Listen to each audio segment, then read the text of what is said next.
Good afternoon, Catawba County Schools families. My name is Dan Moore. I'm Assistant Superintendent of Operations. We want to thank you for your patience as we navigate this new normal. Today I'm going to read to you the true story of the Three Little Pigs. And this is a favorite book of mine because I actually read this to my own children. And I have grandchildren now, so you can tell that that's been quite some time ago. So this book, again, is the true story of the Three Little Pigs. And it's written by a wolf, or we think it's written by a wolf. So let's begin. Everyone knows the story of the Three Little Pigs, or at least they think they do. But I'll let you in on a little secret. Nobody knows the real story because nobody has ever heard my side of the story.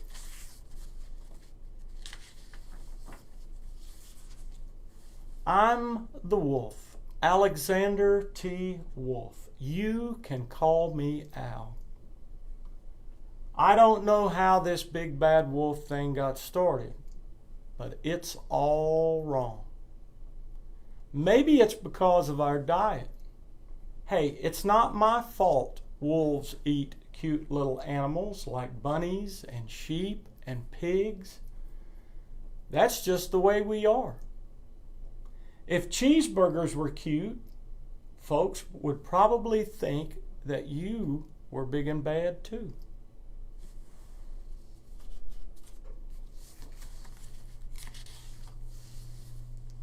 But like I was saying, the whole big bad wolf thing is all wrong.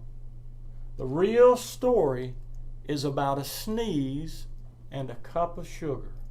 This is the real story.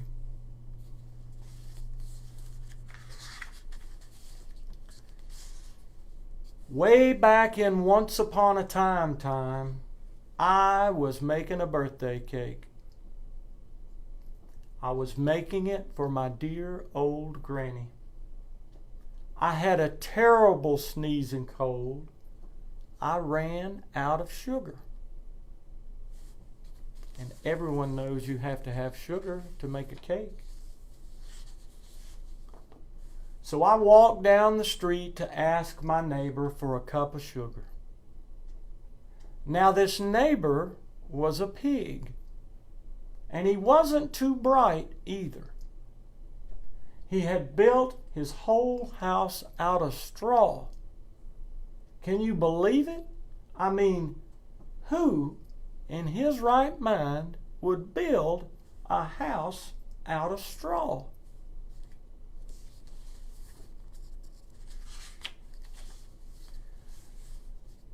So, of course, the minute I knocked on the door, it fell right in. I didn't want to just walk into someone else's house, so I called, little pig, are you in? No answer. I was just about to go home without the cup of sugar for my dear old granny's birthday cake. And that's when my nose started to itch. I felt a sneeze coming on. Well, I huffed and I snuffed and I sneezed a good sneeze.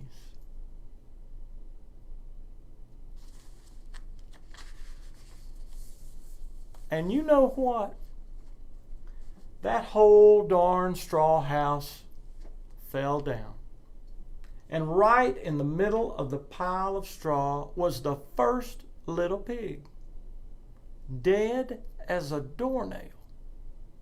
He had been home the whole time. It seemed like a shame to leave a perfectly good ham dinner lying there in the straw, so I ate it up. Think of it as a big cheeseburger just lying there. I was feeling a little bit better, but I still didn't have my cup of sugar. So I went to the next neighbor's house.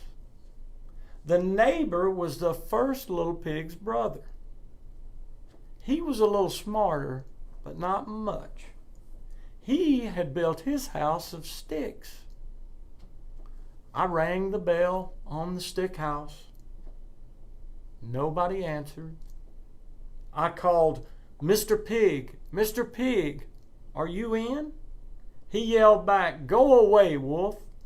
You can't come in. I'm shaving the hairs on my chinny chin chin."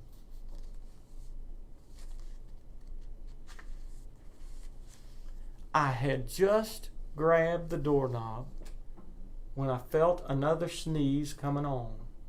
I huffed and I snuffed and I tried to cover my mouth, but I sneezed a great sneeze. And you're not going to believe it, but this guy's house fell down just like his brother's. When the dust cleared, there was the second little pig, dead as a doornail.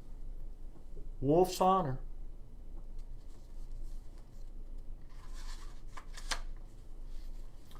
Now you know food will spoil if you just leave it out in the open. So I did the only thing there was to do. I had dinner again. Think of it as a second helping. I was getting awfully full, but my cold was feeling a little better, and I still didn't have that cup of sugar for my dear old granny's birthday cake. So I went to the next house. This guy was the first and second little pig's brother. He must have been the brains of the family. He had built his house of bricks. I knocked on the brick house, no answer. I called, "Mr. Pig, Mr. Pig, are you in?" And do you know what that rude little porker answered? "Get out of here, Wolf. Don't bother me again." Talk about impolite. He probably had a whole sack full of sugar, and he wouldn't give me even one little cup for my dear, sweet old granny's birthday cake. What a pig. I was just about to go home and maybe make a nice birthday card instead of a cake when I felt my cold coming on. I huffed and I snuffed and I sneezed once again. Then the third little pig yelled, "And your old granny can sit on a pen." Now, I'm usually a pretty calm fella, but when somebody talks about my granny like that, I go a little crazy. When the cops drove up, of course, I was trying to break down the pig's door. And the whole time I was huffing and puffing and sneezing and making a really big scene. The news reporters found out about the two pigs I had for dinner. They figured a sick guy going to borrow a cup of sugar didn't sound very exciting.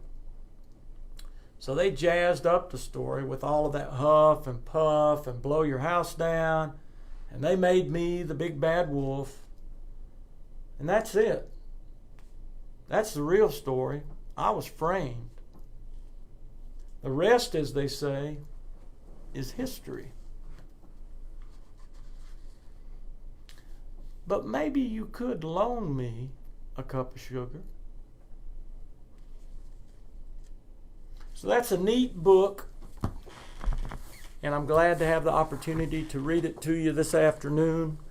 Again, families, thank you for your patience as we deal with this health situation that we're all going through together.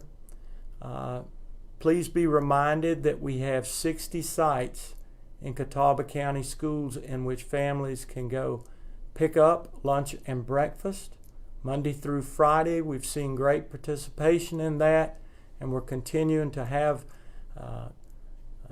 participation numbers go up. And we thank you, and we look forward to seeing our children again. Have a great weekend.